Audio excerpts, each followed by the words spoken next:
اشفاق احمد فرماتے ہیں، اگر آپ راستے پر چلتے ہوئے سڑک پر پڑے ایک پتھر کو اس مقصد سے ہٹا دیتے ہیں کہ کوئی اس کے باعث گر نہ جائے یا کسی کو چوٹ نہ لگے، تو آپ بھی اپنی ذات میں بزرگ ہیں۔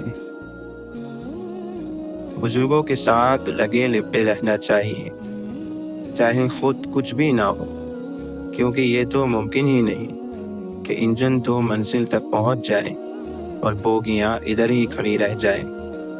فرمایا کہ ممکن نہیں کہ بزرگ کے پاس بیٹھو اور اثر نہ ہو، ممکن نہیں کہ تنور کے پاس بیٹھیں اور آنچ محسوس نہ ہو۔ انسان کے وجود میں دو مقام ہوتے ہیں، داتا یعنی دینے والا اور منگتا یعنی مانگنے والا۔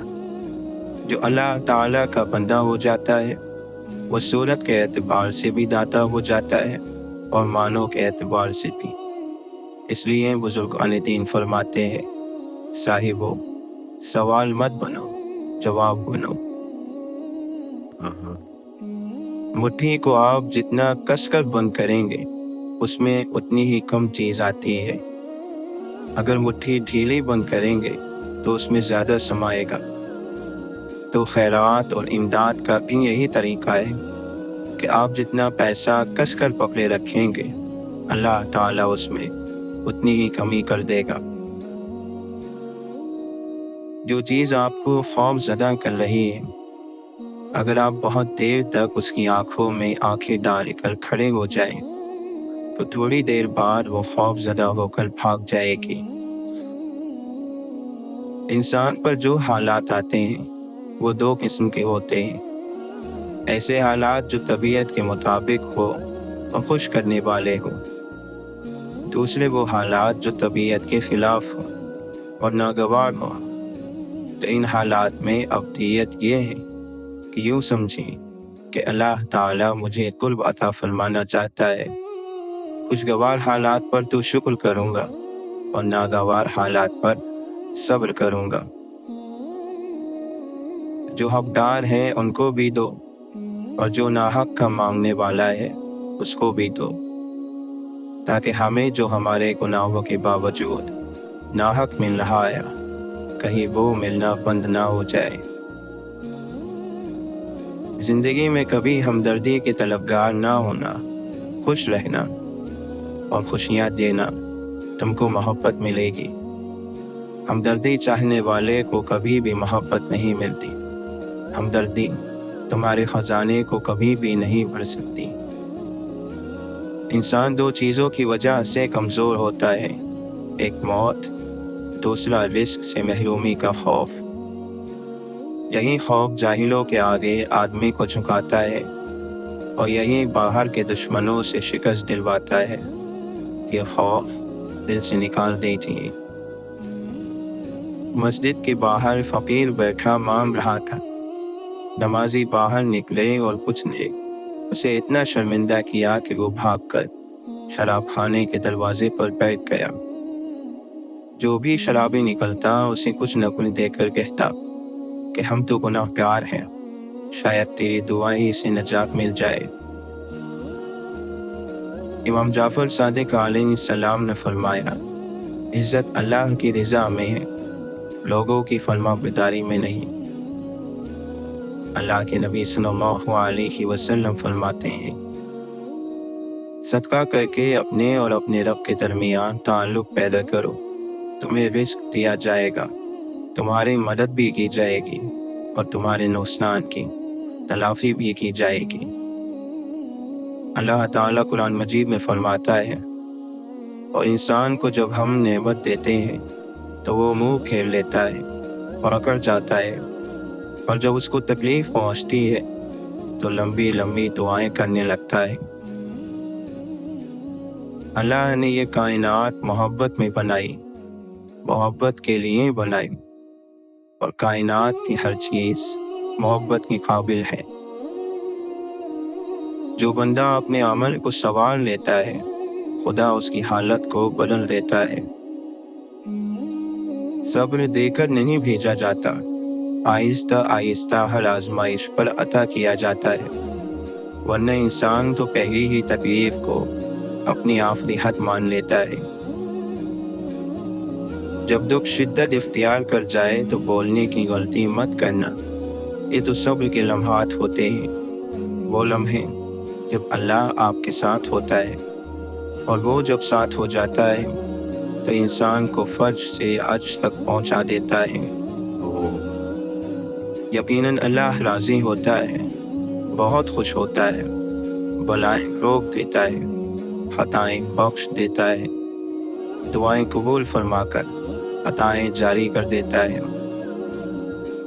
ایک بزرگ فرماتے ہیں، تو نے اپنی تفریح کے لیے چند چڑیاں پنجرے میں قید کیے ہوئی ہیں، میرے پاس بے شمار قسم کی ہزارہا چڑیاں ہیں، پنجروں میں نہیں، محبت کی قید میں، دن بھر ذکر کرتی ہے، چہچہاتی ہے، دلوں کو لبھاتی اور رنگارنگ نغموں سے جنگل کو خوبصورت رکھتی ہیں۔ صیاد یعنی شکاری کا کوئی ڈر نہیں رکھتی، بتا تیری چڑیا بہتر ہے یا میری؟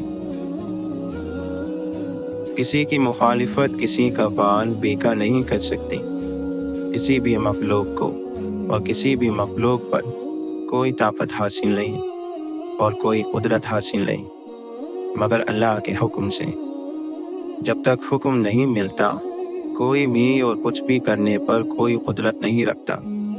جو چیز اللہ نے جس کی قسمت میں لکھی ہے اس کو ملنی ہے اور ضرور ملنی ہے۔ شیطانی کاموں سے خوف، غم اور وہم، اور رحمانی کاموں سے اطمینان اور سکون پیدا ہوتا ہے۔ شیطانی کام شیطان کی طرف سے اور رحمانی کام رحمان کی طرف سے ہوتے ہیں۔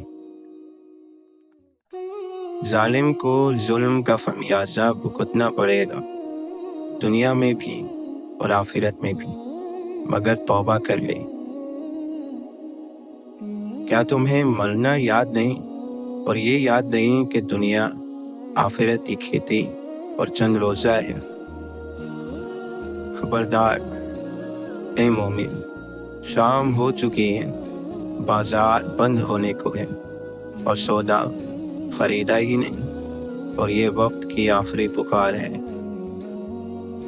چھوٹی چھوٹی اور غیر ضروری باتوں پر اتنی بحث، اتنی کڑی نکتہ چینی اور اتنی تحقیق کے بات کا پتنگر اور رائے کا پہاڑ بنا دیا، اور اتحاد جو اسلام کی روح ہے اس کے پرخچے اڑاتی ہیں۔ ہر بات پر بحث، ہر بات پر تنقید، ہر بات پر نکتہ چینی، ہر کسی کو حقیر نظروں سے دیکھنا ہرگز اسلام کی تعلیم نہیں۔ ہر کسی کا قصور معاف کر دو، کسی سے کوئی انتقام نہ لو۔ جو مزہ، لذت، مرتبہ معاف کرنے میں ہے، بدلہ لینے بھی نہیں۔ کسی کا کسی سے بدلہ لینا جوان مردی نہیں، البتہ درگزر کرنا، معاف کر دینا، صبر کرنا اور کچھ نہ کہنا بڑی ہمت کے کاموں میں سے ہے۔ اگر کوئی تم سے زیادتی کرے، اگرچہ کتنی ہی زیادتی کرے، معاف کر دو، صبر کرو، کچھ نہ کہو، بے شک آپ نے بہترین بدلہ لیا۔ اللہ کے نبی صلی اللہ علیہ وسلم فرماتے ہیں، جس آدمی نے استغفار کو لازم کر لیا، اللہ تعالیٰ اس کو ہر تنگی سے نکال دیں گے، اس کے ہر غم کو دور کر دیں گے، اور اس کو ایسی جگہ سے رزق عطا فرمائیں گے جہاں سے اس کو وہم و گمان بھی نہ ہوگا۔ تیری زندگی کے دن گنتی کے ہیں، تیرا کوئی بھی دم اللہ کے ذکر سے خالی نہ گزرے۔ سن لو اور غور سے سن لو کہ اللہ کے ذکر کے سوا ہر چیز ہیچ اور بیکار ہے۔ اصلاح یہ ہے کہ سب ختم ہو جانے والا ہے، فانی چیزوں کی یہ نہ روئیں، نہ چلائیں اور نہ تکلیف میں رہیں۔ اللہ نے اشراف بنا کر جو شرف دیا ہے اسے واویلوں کی نظر نہ کریں۔ اطمینان رکھو، جب وہ تمہاری روتی آنکھوں کو قرار دے گا تو ہر طرف سکون کی لہر اٹھنے لگے گی۔